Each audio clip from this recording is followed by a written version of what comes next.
Hello, ഞാൻ ഇന്നലെ ഗുരുവായൂർ പോയപ്പോഴേ യാദൃശ്ചികമായിട്ടൊരു സംഭവം കണ്ടു. എന്താണെന്നറിയോ?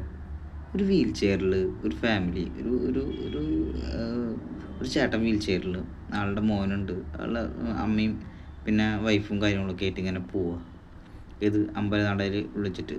അപ്പോൾ എല്ലാവരും നല്ല ഫോട്ടോഗ്രാഫർമാരുണ്ട്, എല്ലാവരും നല്ല നല്ല ഫോട്ടോകൾ എടുക്കുക, നല്ല നല്ല വീഡിയോസുകൾ എടുക്കുക, അവിടെയുള്ള എല്ലാവരും കാര്യങ്ങളും. പക്ഷെ ഇവരെ ആരെയും അങ്ങനെ മെൻഷൻ ചെയ്യുന്നത് ഞാൻ കണ്ടില്ല അതിനകത്ത്. ഇനി അവരെ കൊണ്ട് മാറി നിന്നതാണോ അവരുടെ അടുത്തേക്ക് പോവാണ്ടാണോ എന്നറിയില്ല. ആ പയ്യനാണ് ഈ മറ്റേ കൃഷ്ണൻ്റെ മറ്റേ ഇതൊക്കെ എന്താ പറയുക, ഈ എന്താ പറയുക, കൃഷ്ണനായിട്ട് ഇതാവില്ലേ, ആ സംഭവമൊക്കെ ചെയ്തിട്ടുണ്ട്. അപ്പം ഞാൻ ഇങ്ങനെ പെട്ടെന്ന് എൻ്റെ കണ്ണിൽ കണ്ടപ്പോൾ എനിക്ക് ഇത് എടുക്കണം, വീഡിയോ എടുക്കണം, അവരുടെ വീഡിയോ എടുക്കണം, ഫോട്ടോ എടുക്കണം എന്നുള്ളൊരു ഇത്.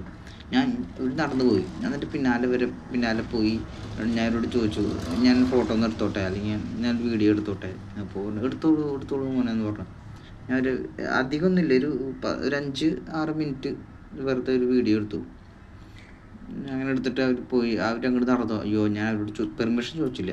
ഞാൻ തിരിച്ചെന്ന് ചോദിച്ചു, ഞാൻ നീ നിങ്ങളുടെ വീഡിയോ ഞാൻ യൂട്യൂബിൽ ഇട്ടോട്ടെ, അല്ലെങ്കിൽ ഫേസ്ബുക്കിൽ ഇട്ടോട്ടെ. ആ മോനെ കുഴപ്പമില്ല, ഇട്ടോളൂ എന്ന് പറഞ്ഞു.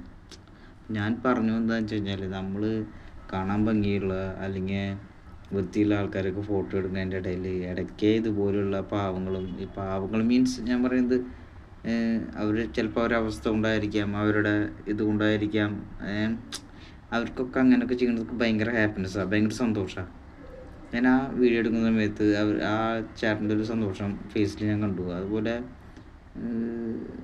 നമുക്ക് പറ്റുന്ന, നമ്മളെ കൊണ്ട് സന്തോഷിപ്പിക്കാൻ പറ്റുന്ന ആൾക്കാരെ നമ്മൾ കുറച്ചും കൂടി ഹാപ്പിനെസ് ആക്കുക എന്ന് പറയുന്നത് ഏറ്റവും വലിയൊരു പരിപാടിയായിട്ട് ഞാൻ കാണുന്നത്. അപ്പോൾ ഞാനിത് എനിക്കിവിടെ ഒന്നിങ്ങനെ പറയണം എന്നെനിക്ക് തോന്നി. ഞാൻ ഇത് പറഞ്ഞുകൊണ്ട് ഞാൻ വലിയ ആളാവുന്നു എന്നുള്ള പരിപാടി അല്ലാട്ടോ ഞാൻ പറയണത്. അങ്ങനെ ആവൂല, അതെനിക്കറിയാം. പക്ഷെ ഞാനിത് കണ്ടപ്പോൾ എനിക്ക് ഇങ്ങനെ പറയണം തോന്നി, അത്രേ ഉള്ളൂ. പിന്നെ ഞാൻ അതിൻ്റെ ഇടയിൽ ഇതെങ്ങനെ ഇത് 2 വീഡിയോയും കൂടി മെൻഷൻ ചെയ്ത് ചെയ്യാൻ എനിക്കറിയില്ല. എന്നാലും ഞാൻ ആ വീഡിയോ എന്തായാലും യൂട്യൂബിലിടാം. നിങ്ങൾ പറ്റുന്നവരുണ്ടെങ്കിൽ ഒന്ന് സപ്പോർട്ട് ചെയ്യുക. ഞാനിത് വീഡിയോ ഇടുന്നത് റീച്ചിനോ സപ്പോർട്ടിനോ കമൻസിനോ ലൈക്കിനോ വേണ്ടിയിട്ടൊന്നുമല്ല. ഞാനത് ഇങ്ങനെ കണ്ടപ്പെട്ടു എന്നുള്ള പരിപാടി മാത്രമേ ഉള്ളൂ. നിങ്ങൾക്ക് പറ്റുവാണെങ്കിൽ സപ്പോർട്ട് ചെയ്യുക. ഞാൻ ഒന്നും ഫോഴ്സ് ചെയ്യുന്ന പരിപാടിയില്ല. പറ്റുന്നുണ്ടെങ്കിൽ സബ്സ്ക്രൈബ് ചെയ്യുക. അങ്ങനത്തെ പരിപാടികൾക്ക് എന്തെങ്കിലും നിങ്ങൾക്ക് തോന്നിയാൽ മാത്രം. ഞാൻ ഇതിനാരെയും പിന്തള്ളി ഞാൻ പറയുന്നുണ്ട്. ഞാൻ എൻ്റെ ഫ്രണ്ട്സിൻ്റെ അടുത്തൊക്കെ ഞാൻ പറയാറുണ്ട്, നമുക്ക് പേഴ്സണലി അറിയുന്ന എൻ്റെ ഫ്രണ്ട്സിൻ്റെ അടുത്തൊക്കെ ഞാൻ പറയുന്നുണ്ട്, സബ്സ്ക്രൈബ് ചെയ്യാൻ പറ്റുന്നെങ്കിൽ ചെയ്യ്.